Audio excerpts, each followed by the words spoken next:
away we go then. Okay, welcome to my presentation on reflection models. It's going to be mostly targeted on communication. Communication is an essential aspect of not just professional practice but also education.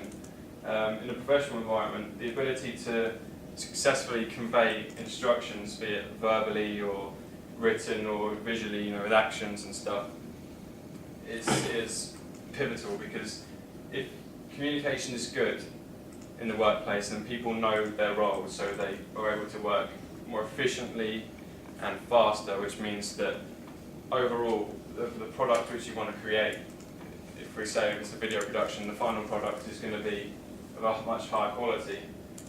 But with bad communication, it's going to be pretty much the exact opposite. Things are going to take much longer because people don't know what they're doing, and if they don't know what they're doing, things are going to be done more than once. It's going to cost more money, and overall, it's just going to be a much poor quality. So, firstly, I guess we need to know what reflection is. Reflection is a mental process which kind of challenges students in this instance to review previous actions and experiences, and then critically analyse this and look for strengths and weaknesses, what they did wrong, what they could do better, and then improve upon them based upon their findings. And in doing so, there's different ways to reflect.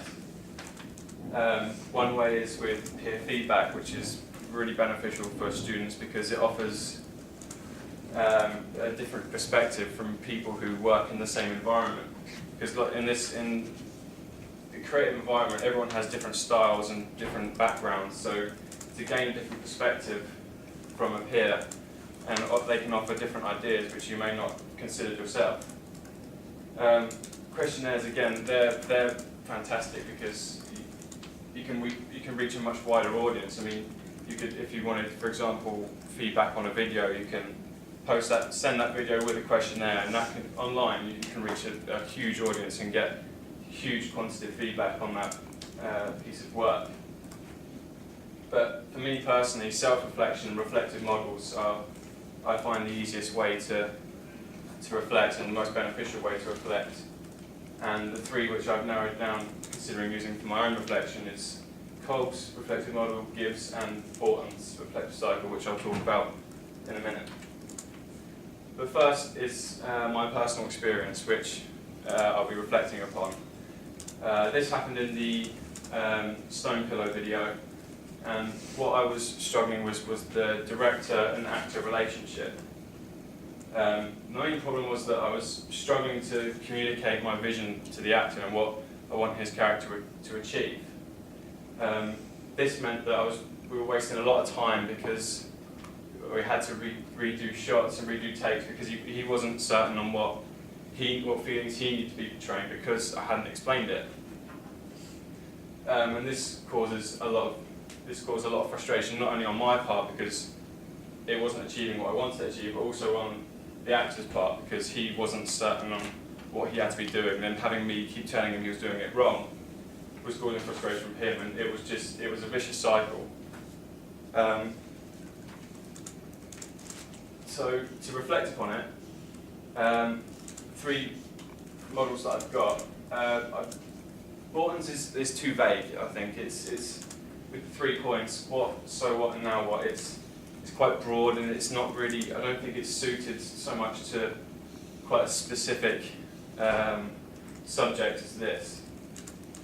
Kolb's is experiential based, which doesn't consider feelings as Gibbs does. But the most important thing with Kolb's and why I can't use it is because there's a stage which I can't complete, which is the final stage, active experimentation, which is about taking what you've learned and then adapting it in a new situation and trying it out. The reason I can't do this is because at this stage I haven't done another production. Until I do another production in the future, which I'm not sure how far it's going to be, I won't be able to complete the cycle, and therefore I'm not fully reflecting. But with Gibbs' model, he talks here about an action plan, and if the situation were to arise again. So you're planning for a future scenario. So even though I haven't done another production, with Gibbs's model, I can plan for it, and then when it does arise, I would have already reflected upon and already learnt upon that situation.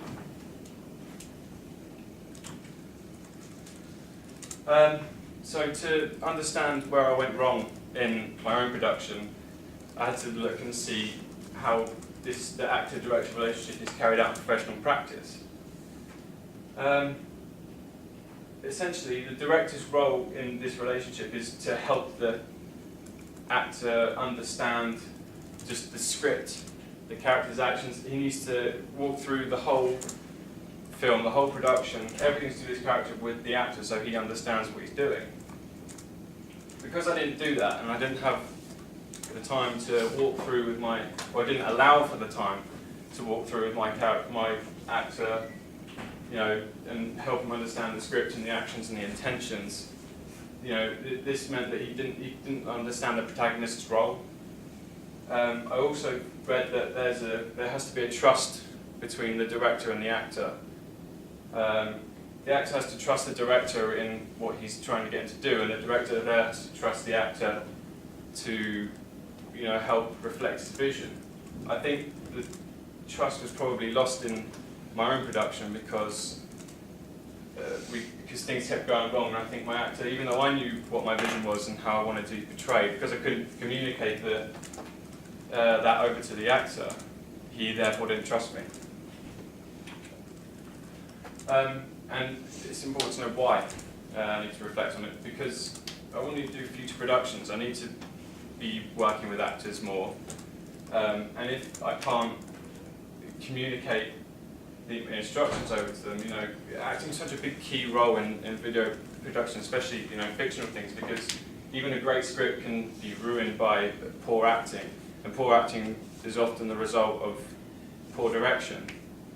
And it's also a problem I've never had before, because previous productions I would be acting myself, because it'd be easier for me to, because I knew exactly what I wanted the protagonist's role to achieve, so I would do it myself. But this particular occasion I wanted to be behind the camera, and because I've never had to communicate what I wanted the actor to achieve before, I wasn't able to do it successfully.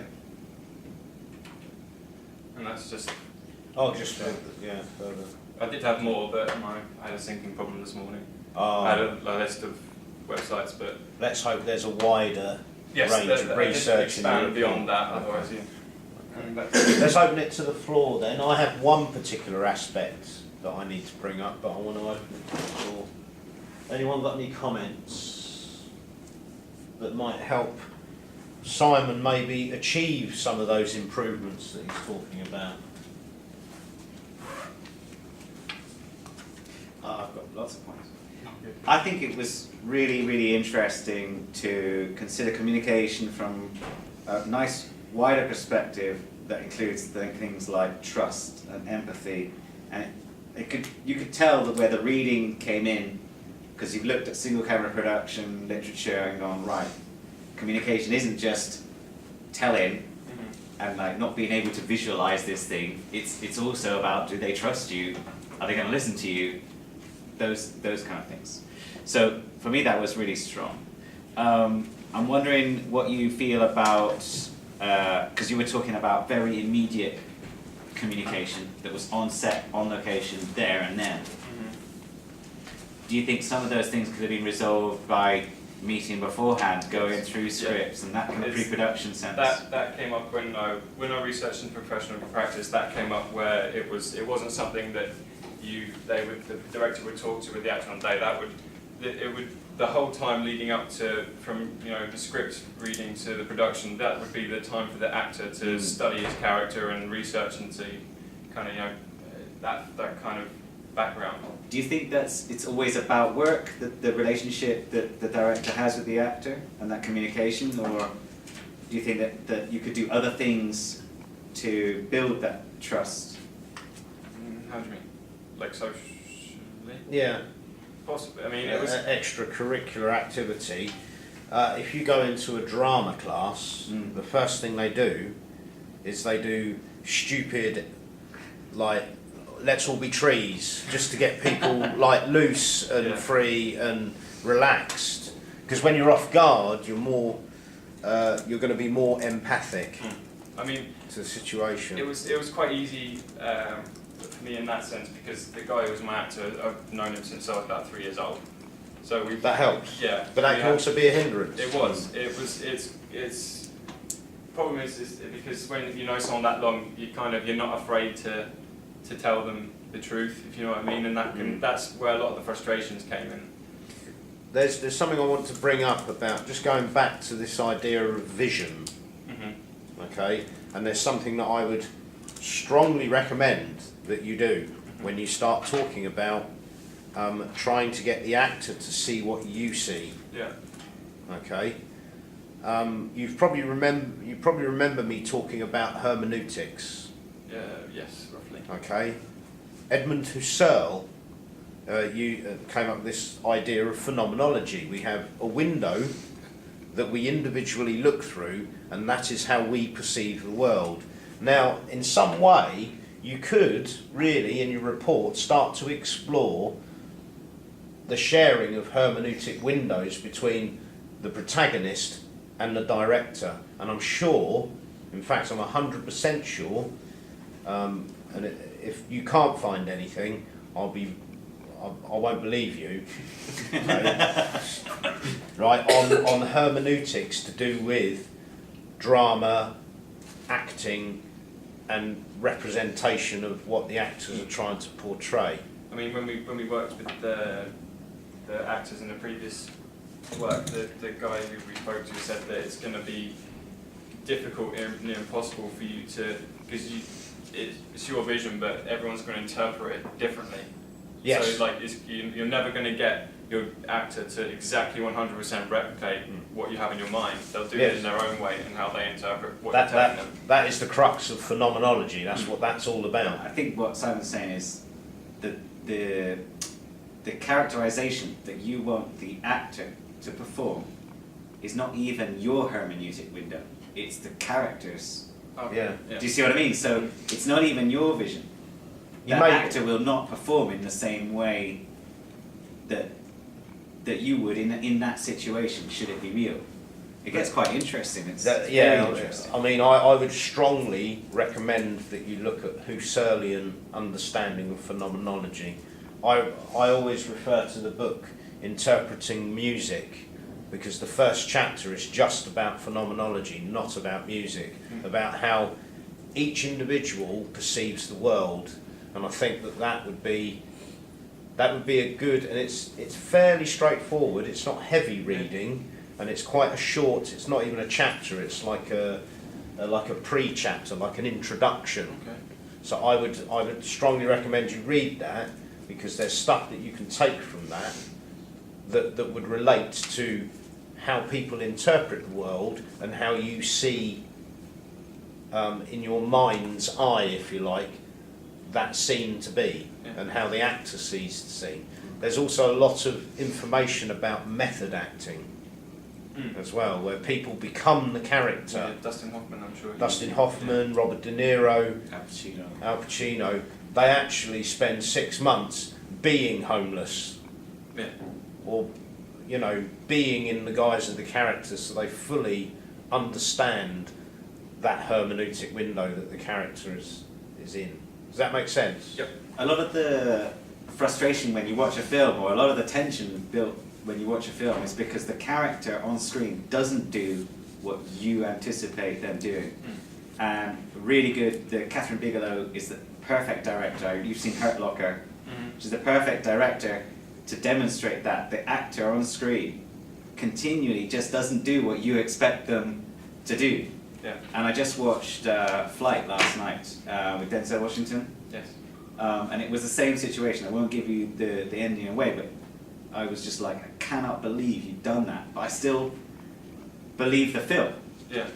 But it wouldn't have been what I would have done. Yeah, I get what you mean. Yeah. Okay, we'll have to finish up there. Terrin, if you want to get ready. Well done, Simon. Thank you.